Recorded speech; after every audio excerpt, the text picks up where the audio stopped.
सबका स्वागत है इस क्लास नंबर 14 में। हम लोग अध्याय नंबर 7 को कवर कर रहे हैं। क्लास नंबर 13 में हम लोगों ने देखा कि कैसे हम हमारे अच्छे काम जो है हमें स्वर्ग में नहीं ले जा सकते, और फिर हम लोगों ने क्वेश्चन नंबर 10 को कवर किया कि हम पश्चिमी धर्म का प्रचार कर रहे हैं, और फिर ये भी देखा कि कैसे पूरी दुनिया में जो है फैला मसीही सुसमाचार जो पूरी दुनिया में फैला। फिर हम लोगों ने देखा कि क्या परमेश्वर, एक अच्छा परमेश्वर बुराई को अनुमति देता है। क्वेश्चन नंबर 12 को कवर किया हम लोगों ने। तो अभी हम लोग क्वेश्चन नंबर 13 में जाएंगे। मसीह के आने से पहले रहने वाले लोगों के बारे में क्या, वे कैसे बचाए गए। क्वेश्चन नंबर 13 है, मसीह के आने से पहले रहने वाले लोगों के बारे में क्या, वे कैसे बचाए गए। मतलब क्रूस के बाद तो हम लोग विश्वास करते हैं कि यीशु पर विश्वास करने से हम लोग बचाए गए हैं, पर जो उससे पहले लोग थे वो कैसे बचाए गए। तो इस क्लास में हम लोग आगे जाने से पहले ही प्रार्थना करते हैं। पिता, हम धन्यवाद करते समय के लिए मैं प्रार्थना करता हूँ। पिता, आप सारा समय हमें अगवाही करना और सारा समय हमें अच्छे से बना के रखना, किसी तरह की कोई डिस्टर्बेंस ना हो, कोई नेटवर्क इशू भी ना हो पिता, की क्लास में रुकावट हो पिता परमेश्वर। धन्यवाद प्रभु यीशु, आपने हमारी सारी प्रार्थनाओं को सुना है और उसे पूरा किया। प्रभु यीशु के नाम से मांगते हैं, आमीन आमीन। क्वेश्चन नंबर 13, मसीह के आने से पहले रहने वाले लोगों के बारे में क्या, वे कैसे बचाए गए। उत्तर, ये एक सवाल जो कई अनुभवी मसीहियों को भी जवाब देना मुश्किल हो जाता है, क्योंकि इसके बारे में बाइबल बहुत कम बताती है कि कितने लोगों के समूह बाबुल बिनार के समय तितर बितर हो गए और भारत में, चीन में जैसे दूर दराज देशों के सदियों से रहने लगे। इसके अलावा बचाया जा सकता है। पवित्र शास्त्र के मुख्य अंशों का अध्ययन करने और eternity in the year heart, एक बुक का नाम है इटर्निटी इन देयर हार्ट नामक एक अद्भुत किताब पढ़ने के बाद मुझे निम्नलिखित उत्तर मिले। यद्यपि नीचे दिया गया जवाब विस्तृत है, ये हमें समझाता है कि मसीह आने से पहले लोगों को कैसे बचाया गया। तो एक किताब का नाम है इटर्निटी इन देयर हार्ट, तो उस किताब को आप ज़रूर पढ़िए। अगर आप पढ़ सकते हैं तो वहाँ से पता चलता है कि कैसे परमेश्वर ने लोगों को बताया। तो उन्हीं में से पास्टर काल जो है हमें आगे बता रहे हैं। मैं बाइबल के 2 पदों का जिक्र करके अपने प्रश्नों का उत्तर देना चाहता हूँ। पहला है प्रेरितों के काम अध्याय 17 वचन 26 और 27 में यहाँ है कि प्रेरित पौलुस एथेंस शहर में प्रचार कर रहा था। अपने संदेश में उसने कहा, उसने एक ही मूल के मनुष्यों की, सब जातियों की, सब पृथ्वी पर रहने वालों के लिए बनाई है, और उनके ठहराए हुए समय और निवास के सिवानों को इसलिए बांधा है कि वे परमेश्वर को ढूंढे, कदाचित उसे टटोल कर पा जाए, तो भी वह हम में से किसी से दूर नहीं, तो अन्य जातियां भी दूर नहीं। अब मैं दूसरा पद देना चाहता हूँ। प्रेरितों के काम अध्याय 14 वचन 16-17 में वह कहता है, उसने बीते समय को जब सब जातियों, जहाँ पर सब जातियों आ रहा है, को अपने अपने मार्ग में चलने दिया, मतलब मीनार के बाद, उत्पत्ति 11 के बाद, तो भी अपने आप को बेनकाब ना छोड़ा, किंतु वह भलाई करता रहा और आकाश के वर्ष और फलवंत ऋतु देखकर तुम्हारे मन को भोजन और आनंद से भरता रहा। यदि हम उत्पत्ति की पुस्तक पढ़ते हैं तो हम देखते हैं कि बाबुल की मीनार मानव जाति को तितर बितर होने के बाद, बाढ़ के युग के बाद मानव जाति को नूह के पुत्रों से विभिन्न होने के समूहों राष्ट्रों में उभारा, जो कि दुनिया भर में फैल गए। जीवित परमेश्वर की गवाही के बिना नहीं छोड़े गए। प्रेरितों के काम अध्याय 14 वचन 16-17 में हम इसको पढ़ते हैं। धीरे धीरे दशकों यहाँ तक कि कई शताब्दियों, कई युग बदल गए। नूह के वंशज मेसोपोटामिया की उपजाऊ भूमि से दुनिया के विभिन्न हिस्सों तक निकल गए। यूरोप, यूरेशिया, अमेरिका, भारत और सुदूर पूर्व में किस प्रकार परमेश्वर ने इन बिखरे हुए लोगों को, समूह को अपनी गवाही के साथ छोड़ा।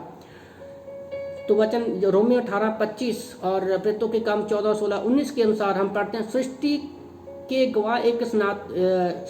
गवाह एक सनातन सृष्टिकर्ता की गवाही देते देते हैं उनके विवेक में लिखा गया है। कहाँ लिखा गया है? विवेक में। हमारे प्राण के 5 हिस्सों में विवेक भी आता है। परमेश्वर ने किसी भी व्यक्ति को नहीं छोड़ा है। अगर किसी के पास सुसमाचार आदमी लेकर नहीं भी गया है तो हमारे अंदर विवेक है, हम उसके बारे में भी सोच सकते हैं। जैसे हम लोगों ने पिछली क्लास नंबर 11-12 में इस चीज़ को देखा था कि सृष्टि को देखकर भी हम लोग परमेश्वर के बारे में सोचते हैं। अपने हृदय में ये गवाही के पापों के लिए परमेश्वर की क्षमा प्राप्त करने का तरीका एक निर्दोष जानवर को प्रतिस्थापन बलिदान के माध्यम से होता है। उत्पत्ति की किताब अध्याय 4 वचन 1 से 5, प्रेरितों के काम अध्याय 14 वचन 11 से 13। इसमें आश्चर्य नहीं होना चाहिए कि बिखरे हुए आदिवासी जातीय समूहों में से हर एक को नूह के माध्यम से उनके समान विरासत के कारण परमेश्वर यहोवा का पूरा ज्ञान था। नूह के कारण जितने भी लोग फैले हैं, सब नूह ने अपने बेटों को प्रभु के बारे में बताया, यहोवा के बारे में बताया है। तो वही ज्ञान लेकर जहाँ कहीं भी लोग गए उन्होंने उसको संभाल के रखा है। आगे हम देखेंगे कि कैसे। अदन की वाटिका में आदम और हवा की कहानी मनुष्य का पतन और बलिदान के माध्यम से उद्धार का मार्ग आदम। अपनी अच्छी तरह से खोज में की गई किताब एटर्निटी इन द हार्ट, मसीही मिशनरी और मनोवैज्ञानिक डॉन रिचर्ड दुनिया भर में सैकड़ों प्राचीन संस्कृतियों में से एक सच्चे परमेश्वर के विश्वास में चौंकाने वाले सबूत दिखाती हैं। इन प्राचीन संस्कृतियों में से अधिकांश में अपने लोकगीत में कहानियां लिखी हैं जो अदन की वाटिका में अदन और हवा की कहानी को समृद्ध करती हैं। अपने अतिरिक्त उन्होंने परमेश्वर के कानून और उनके हृदयों में होने की गवाही दी है। जानवरों के बलिदान का पालन करने के साधन के रूप में परमेश्वर की क्षमता प्राप्त की है। इस प्राचीन आदन जनजातियों में से सिर्फ 2 ही बहुत दिलचस्प हैं जिनके बारे में डॉन रिचर्ड लिखते हैं, जैसा कि हम 2 वर्णों में वर्णन करेंगे। ध्यान दे कि परमेश्वर ने गवाह बिना उन्हें नहीं छोड़ा। तो 2 कहानियां भी हम लोग आगे पढ़ने वाले हैं, जिससे हम जानेंगे कि परमेश्वर ने किसी को भी बिना गवाही के नहीं छोड़ा है। उसमें से है भारत की संथाल जाति। भारत में बहुत समय की कमी के कारण मैं थोड़ा फास्ट जा रहा हूं, पर मैं रिक्वेस्ट करता हूं कि आप इनको 2 बार सुने ताकि आप बैठ सके, क्योंकि ज़्यादातर क्लास 40 मिनट का रहता है, पर मोबाइल पर रिकॉर्डिंग करते समय 30 मिनट का रहता है, तो इसलिए थोड़ी दिक्कत आती है। इसलिए मैं थोड़ा फास्ट जा रहा हूं, पर आप लोगों से रिक्वेस्ट है कि आप इसको 2 बार सुने। भारत में बहुत अभी भारत की संताल जाति के बारे में हम लोग बात करेंगे। भारत में बहुत पुराने समय से बसने वाले लोग आर्य जनजाति के लोग नहीं थे।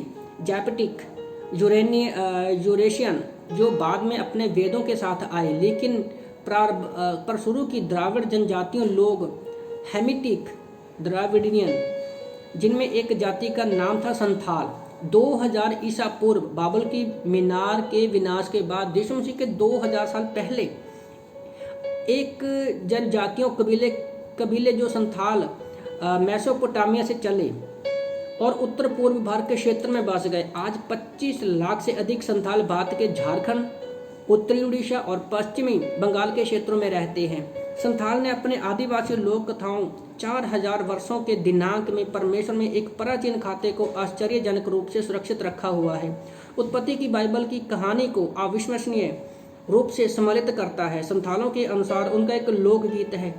संथाल गोत्र जो है, जब उत्पत्ति 11 में हम देखते हैं तो उस समय ही वो कम से कम 4000 वर्षों से चलकर धीरे धीरे वो इंडिया में पहुंचे, और उनको देख सकते हैं हम झारखंड, उत्तरी उड़ीसा में और पश्चिम बंगाल में। तो उनके पास एक कहते हैं ना कि एक पिता पुरुष की कविता है, जिसमें हम लोग आदम और हवा की कहानी के विषय में जानते हैं, पर इस कहानी में नाम थोड़े अलग हो गए हैं। सुनिए जरा ध्यान से। उनके अनुसार, संथाल के अनुसार उनका एक लोकगीत है, वो हम सुनते हैं। एक सच्चा असली परमेश्वर है जिसका नाम ठाकर ज्यू है। संताली में इसका मतलब है पराक्रमी परमेश्वर, जिसने पहले पुरुष हरम और पहली महिला आयो को बनाया और उन्हें भारत के पश्चिम में दूर एक क्षेत्र हिटरी पिटरी मेसोपोटामिया हो सकता है में रखा। वहाँ लिता नाम के एक व्यक्ति ने उन्हें चावल की बियर बनाने के लिए परीक्षा दी। फिर लिता ने उन्हें ये बहकाया कि वे जमीन पर बियर का हिस्सा शैतान की भेंट के लिए रूप में डाले। हर्म और आयो, हर्म क्या है? आदमी है। आयो क्या है? वो औरत है। आयो ने उन्होंने बियर के कारण नशे में पड़े और सो गए। जब वे उठे वे जानते थे कि वे नग्न थे और शर्मिंदा महसूस किया। उन्होंने परमेश्वर की आज्ञा नहीं मानी थी। आयो ने बाद में हरम को 7 बेटे और 7 बेटियां जन्म दी, जिन्होंने शादी की और 7 गुटों की स्थापना की। इनमें से कुल क्रोम कामन नामक एक क्षेत्र में चले गए, जहां वे भ्रष्ट हो गए। ठाकुर जीत ने, मतलब परमेश्वर ने, हारता पर्वत पर एक गुफा में एक पवित्र जोड़ी छिपाई। बाइबल के नाम अरारत पर्वत के रूप में हम लोग देख सकते हैं। पिता ठाकुर जी ने बाढ़ के साथ शेम मानव जाति को नष्ट कर दिया। बाढ़ के विषय में भी यहाँ पर दिखता है। पवित्र जोड़ी की वंशज गुणा और शूशन वेदा सरसों के क्षेत्र नाम के एक क्षेत्र में चले गए। वहां ठाकुर जी ने उन्हें कई अलग अलग जातियों में विभाजित किया। उत्पत्ति 11 दिख रहा है। इन वंशज की शाखा, जो हम प्रेटो संथाल को बुलाएंगे, पहले जरपी भूमि पर चले गए थे और वे जंगल से जंगल आगे बढ़े, जब तक उचित पर्वत संभवतः हिमालय ने अपना मार्ग अवरुद्ध नहीं किया। तो अगर इस कहानी को आप ध्यान से सुनोगे तो यहाँ पर हमें उत्पत्ति के पहले 11 चैप्टर दिखाई देते हैं। बाद में उन्होंने लोक कथाओं के अनुसार उन्हें पहाड़ों के माध्यम में से एक रास्ता मिल गया, खैबर मार्ग, जिसे उन्होंने बैल, दिन का द्वार कहा। इस प्रकार प्रापट संथाल जो अब भारत है उनके मैदानों पर फैल गए। इसके बाद प्रवास में उन्हें भारत और वर्तमान बांग्लादेश के बीच सीमावर्ती क्षेत्रों में और भी आगे विस्तृत कर दिया। तो वो जाति जो थी आगे आगे फैलती जा रही है। कल्पना कीजिए, शुरुआती बसने के बीच में भारत प्लेटोजेटल का एक समूह था, जो नूह की संतान के रूप में अपनी विरासत को पता लगा सकता है, क्योंकि उस कहानी में नूह के विषय में भी बता रहा है, पता लगा सकता था, और जिसे प्रभु परमेश्वर यहोवा का पूरा ज्ञान था, उन्होंने पराक्रमी परमेश्वर कहा था। इस प्रोटो संथाल में ठाकुर जियों को सभी चीज़ों को और अलग अलग सृष्टिकर्ता के रूप में भी माना। उनके पापों के लिए पशु बलि के अनुष्ठान थे, वो पशु बलि भी करते थे। बाद में हालांकि इनमें कुछ संथालियों को जातिवाद, जादू और सूर्य पूजा में शामिल होना पड़ा, लेकिन याद रखना है कि परमेश्वर ने उन्हें गवाही के बिना नहीं छोड़ा। शुरुआत की जो जाति थी उसको यहोवा के बारे में पता था, पर उसकी जो आने वाली पीढ़ी थी वो अपनी उस गवाही से दूर होते गए। काफ़ी लोग उसकी मूर्ति पूजा करने लगे। 18वीं शताब्दी के मध्य में मिशनरी संथाल जनजातियों के भीतर बसे। उसकी भाषा सीखने के बाद उन्होंने पता लगाया कि संथाल को पहले से ही सच्चे परमेश्वर का ज्ञान है। तब उन्होंने बताया कि इस सच्चे शक्तिशाली परमेश्वर एक उद्धारकर्ता यीशु को भेजा है। आज सैकड़े और हजारों संथाल मसीह में विश्वास करते हैं और उनके बीच कलीसिया स्थापित की है। तो जो यीशु मसीह के पहले की ये कलीसिया है, तो वो भी लोग यीशु पर विश्वास करते हैं, उनको प्रभु के बारे में पता था। दूसरी आती है बर्मा की करेन जनजाति,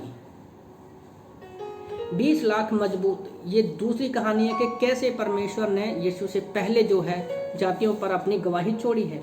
20 लाख मजबूत करेन लोग बर्मा में 250 किलोमीटर और 1000 किलोमीटर दूरी के बीच में पहाड़ियों में रहते हैं।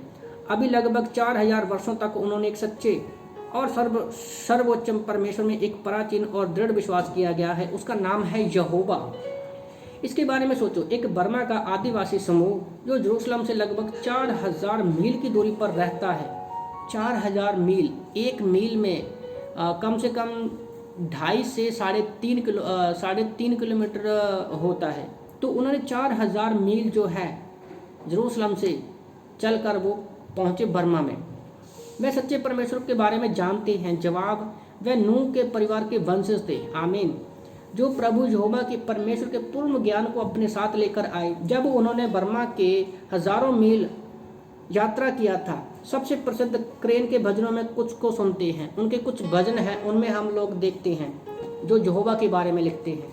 भजन कुछ ऐसे है, यहोवा शाश्वत है, वह अपने गुणों में परिपूर्ण है। एक युग उम्र वह नहीं मरता, 2 युग वह नहीं मरता, युगों युगों का पालन करता है, वह मरता नहीं है। हमारा जीवित परमेश्वर है, उसके बारे में हम उनके देखते हैं इस भजन में। यहोवा सर्वव्यापी है, उसमें हमने विश्वास किया है। यहोवा ने मनुष्य को आदमी बनाया, उसने सब कुछ नियुक्त किया। यहोवा पृथ्वी के पैरों की चौकी है और स्वर्ग वह जगह है जहाँ पर वो बैठता है। बाइबल के वर्सेस हमें यहाँ पर मिलते हैं। आमीन। परमेश्वर को सम्मुख में गिरने वाले मनुष्य की कहानी में उत्पत्ति 3 के समान सामान्य है। यहोवा के मूल रूप से संसार का गठन किया गया, उसने भोजन और पेय नियुक्त किया गया, उसने परीक्षा का फल नियुक्त किया, उसने विस्तृत आदेश दिया। माक्यू कावली, शैतान को उनकी भाषा में कहा जाता है माक्यू कावली, म्यू कावली। शैतान ने 2 व्यक्तियों को धोखा दिया, आदम हवा के विषय में दिखता है। उन्हें परीक्षा में पेड़ का फल खाने के लिए कहा। उन्होंने यहोवा का पालन नहीं किया, उन्होंने यहोवा पर विश्वास नहीं किया। जब उन्होंने परीक्षा का फल खाया तब वे बीमारी, बुढ़ापे और मृत्यु के अधीन हो गए। उत्पत्ति 3 का चित्र हमें इनकी बर्मा की क्रेन जनजाति के विषय में हमें दिखता है। 19वीं सदी के अंत में 30 वर्ष के लिए कैरन के बीच रहने वाले एलेंजेलो बंकर नामक एक लेखक बर्मा के तोवगो के पास कुरेन बुखेस के नेतृत्व में जंगल में एक खास देर शाम शिक्षण सत्र का वर्णन करता है। संभव 1000 या अधिक करेन गांव में बर्मा बुरखुश नामक पुरुष दुष्ट आत्माओं का प्रतिनिधित्व करने वाले एक विशेष प्रकार का शिक्षक ही नहीं बल्कि यहोवा सच्चा परमेश्वर, जिसे क्रेन ने सच्चे परमेश्वर के भविष्यकर्ताओं के रूप में सम्मानित किया गया था, उनके बाद याद लाया कि वे बुरी आत्माओं को नहीं बल्कि यहोवा का पालन करते हैं। एलोनसो लिखते हैं, पवित्र और श्रद्धापूर्ण ढंग से वर्णन करते हैं वे काफ़ी असंभव है, जिसमें से वे श्वेत प्रधानों विरुद्ध यहोवा के गुणों को पढ़ते हैं। ग्रामीणी और बच्चों के बातों के बारे में क्या ध्यान दें। थोड़ी देर के लिए वहाँ चुप्पी थी। बांस के हिलने और आग के घिसने की आवाज़ के अलावा, और फिर गांव के बुजुर्ग भविष्यकर्ता बुखोस बुजुर्ग ने उठकर अपना हाथ बढ़ाया जैसे कि आशीर्वाद में कहा हो, हे मेरे बच्चों, हे पोतों। पूर्व में यहोवा करेन देश में सभी अन्य जातियों से अधिक प्यार करता था, लेकिन उन्होंने उसके आदेश का उल्लंघन किया। इसके और पूर्व को बनाया तो उन्होंने एक बगीचे में रखा, ये कहते हुए कि तुम बगीचे के, मैंने तुम्हारे लिए 7 प्रकार के पेड़ लगाए हैं जो विभिन्न प्रकार के फल देते हैं। 7 में से एक पेड़ खाने के लिए अच्छा नहीं है। अगर तुम खाओगे तो तुम बूढ़े हो जाओगे, तुम बीमार हो जाओगे, तुम मर जाओगे। 7 दिनों में एक बार मैं तुम्हारे पास आऊँगा। तो इनके जो एक अपनी कथा कहानियाँ सुनाते हैं ये बर्मा करेन के लोग, तो वहाँ पर हमें उत्पत्ति की स्टोरी दिखती है कि यीशु मसीह के परमेश्वर कैसे आदम हवा को बनाया और उनके बीच में रहा।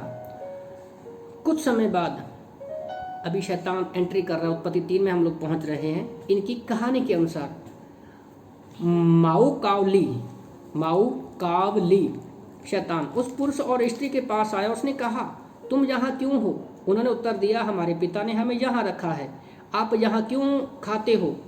कावली ने उन्हें कहा, हमारे परमेश्वर यहोवा ने हमारे लिए भोजन बनाया बिना सीमा के। उन्होंने कहा, माऊ कावली ने कहा, मुझे अपना भोजन दिखाओ। उन्होंने कहा, ये एक कैसेले, ये मीठा, ये खट्टा, ये कड़वा, ये दिमागदार है, ये जलवंत है, लेकिन इस पेड़ के लिए हम नहीं जानते कि ये खट्टा है या मीठा है। जिस फल को खाने से परमेश्वर ने मना किया उसके विषय में बात हो रही है कि हम नहीं जानते ये खट्टा है या मीठा है या क्या है।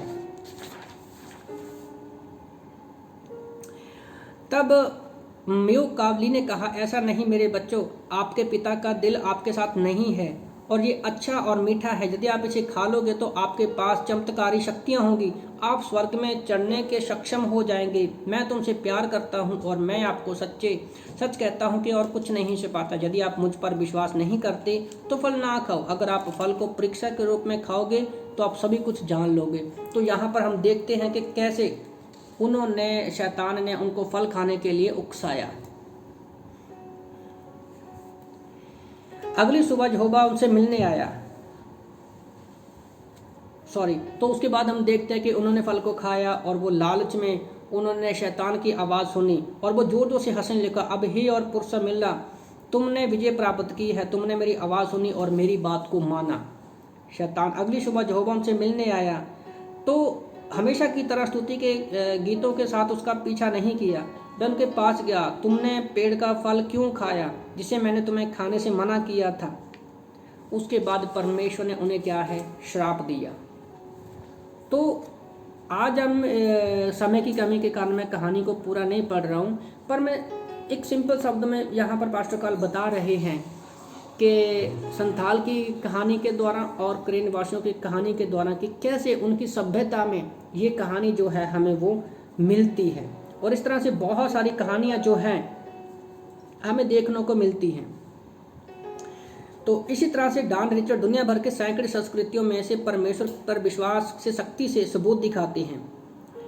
हालांकि पूरी दुनिया से इस समझ नहीं पाते कि बचाने वाले विश्वास का मतलब क्या है। मसीह के आने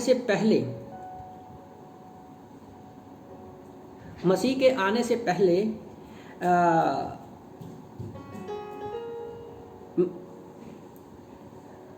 सदियों में रहने के लिए इसका मतलब क्या होगा, इसे यकीन उसके विश्वास के द्वारा, अनुग्रह के द्वारा उसी तरह से बचाया होगा जैसे अब्राहम था।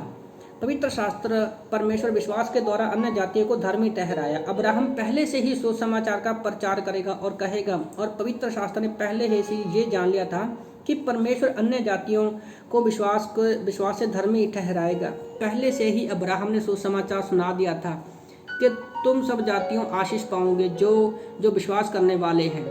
विश्वासी अब्राहम के साथ आशीष पाते हैं। गलातियों की किताब अध्याय 3 वचन 8 के अनुसार ये बताते हैं कि कैसे बेहतर है कि पुराने नियम का व्यक्ति कैसे बचाया जा सकता है। विश्वास के माध्यम से अनुग्रह के द्वारा बचाया गया है, क्योंकि वह उद्धारकर्ता के आने वाने के लिए तत्पर थे। सिंपल शब्दों में पुराने नियम में क्या है कि लोग बलियां चढ़ाते थे कि यीशु मसीह आने वाला है। मतलब वो बलियां इसलिए चढ़ाते थे कि यीशु मसीह आने वाला है। वो आगे की तरफ देखते थे, यीशु मसीह के पहले के लोग।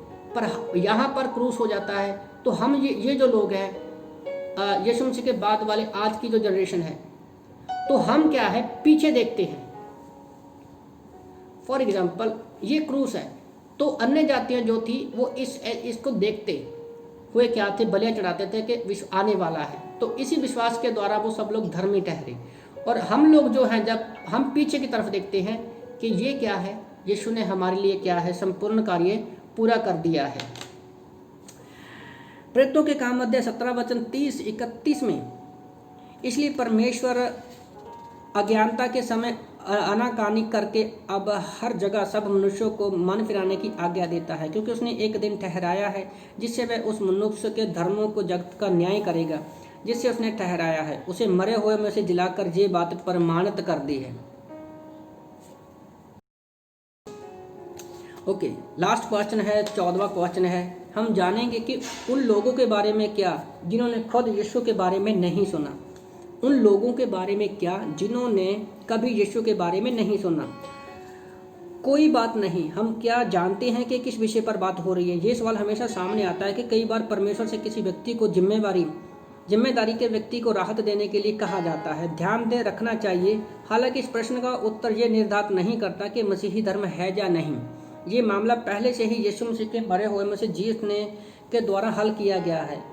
अधिकतर मामला एक बात हमेशा के लिए हल कर दिया गया है, और जिन लोगों ने नहीं सुना है वो मुर्दों पर अब केवल व्यवस्था का मामला है। इस प्रश्न को निपटने के लिए सबसे अच्छा तरीका है कि कुछ निश्चित सत्य बताएं। पवित्र शास्त्र सरल है।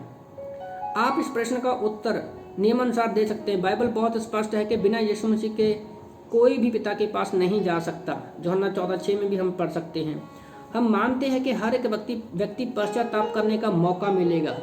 हर एक व्यक्ति को पश्चाताप करने का मौका मिलेगा। यीशु ने कहा, यदि कोई, यूहन्ना 17:7 में लिखा है कि यदि कोई इस इच्छा पर चलना चाहे तो वह उपदेश के विषय में जान जाएगा कि वह परमेश्वर की ओर से है या अपनी ओर से है। इसको और भी अच्छे से पढ़ने के लिए आप रोमियो 18 से 20 भी पढ़ सकते हो। मैं वचनों को नहीं पढ़ रहा हूँ समय की थोड़ी कमी की वजह से।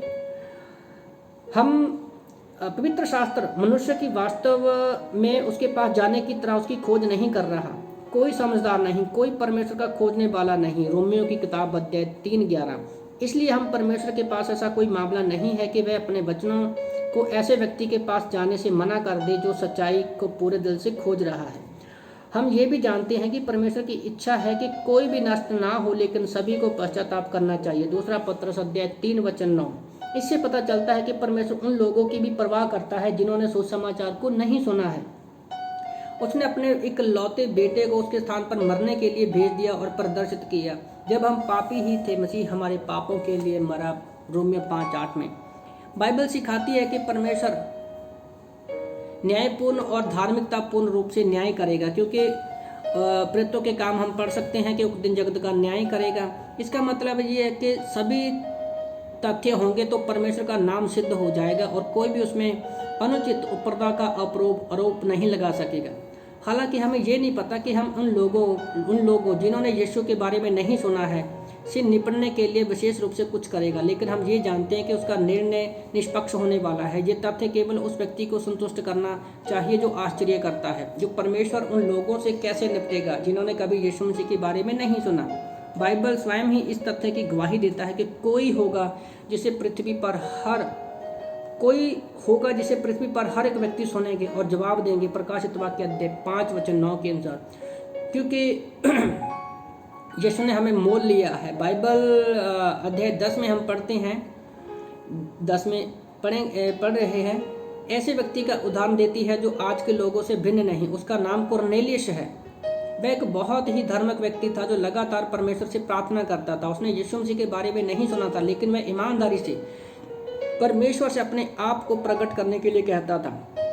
जैसे हमारे विवेक में परमेश्वर ने कुरनेलियस की प्रार्थना को उत्तर दिया और प्रेरित पतरस को यीशु को पूरी कहानी सुनाने के लिए भेजा। जब पतरस ने प्रचार किया तो कुरनेलियस ने मसीह को अपना उद्धारकर्ता के रूप में विश्वास किया। ये उदाहरण दर्शाता है कि परमेश्वर को जानता है, वह प्रभु यीशु मसीह के बारे में सुनता है। आज कुरनेलियस जैसे लोग हैं जो सच्चे और जीवित परमेश्वर को जानने के लिए प्रार्थना कर रहे हैं। वह चाहे जब भी जीवित रहे तो वो पहुंच जाएगा। ये देखने के लिए कि कुरनेलियस और उसके परिवार पर अपने आप को प्रकट करने के लिए विश्वास योग्य थे। तब पतरस ने घोषणा की, अब मुझे निश्चय है कि परमेश्वर किसी का पक्षपात नहीं करता, वरन हर जाति में उससे जो डरता है, धर्म के काम करता है, वह उसे भाता है। प्रेरितों के काम अध्याय 34 वचन 35 में सिंपल शब्दों में, जिन परमेश्वर ऐसे किसी भी व्यक्ति को नहीं छोड़ेगा जिसने सुसमाचार ना सुना हो। अभी जैसे कुरनेलियस की कहानी हमारे सामने है कि वो यीशु मसीह के बारे में नहीं जानता था, पर वो जानता था कि सच्चा परमेश्वर है। वो उससे प्रार्थना कर रहा था और परमेश्वर ने उसके पास पतरस को भेजा और अन्य जातियों ने उद्धार पाया। तो क्लास को यहीं पर ख़त्म करते हैं। आज का क्यूज असाइनमेंट है आप लोगों के लिए। पहला क्वेश्चन, आप कैसे कह सकते हो कि मेरे अच्छे काम मुझे बचा नहीं सकते? 4 पॉइंट जोड़ लिखिएगा। आप कैसे कह सकते हो कि मेरे अच्छे काम मुझे बचा नहीं सकते? 4 पॉइंट लिखने हैं, एक्सप्लेन करने की जरूरत नहीं है। 4 हेडिंग लिखने हैं आपने, सिर्फ आउटलाइन लिखनी है। दूसरा क्वेश्चन, त्रिएकता क्या है? 4-5 लाइनों में लिखो। बाइबल क्या सिखाती है? त्रिएकता के बारे में बाइबल क्या सिखाती है? 4-5 लाइनों में लिखना है। तीसरा क्वेश्चन, क्या मसीही धर्म पश्चिमी धर्म से शुरू हुआ? क्या मसीही धर्म पश्चिमी धर्म से शुरू हुआ? 2-3 लाइनों में लिखना है आप लोगों ने।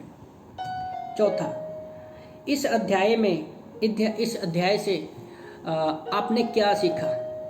परमेश्वर ने आपसे व्यक्तिगत रूप से क्या बात की, आप उसके बारे में लिखना है। पहला क्वेश्चन है, आप कैसे कह सकते हैं कि मेरे अच्छे काम मुझे बचा नहीं सकते? 4 पॉइंट लिखने हैं, एक्सप्लेन करने की जरूरत नहीं है।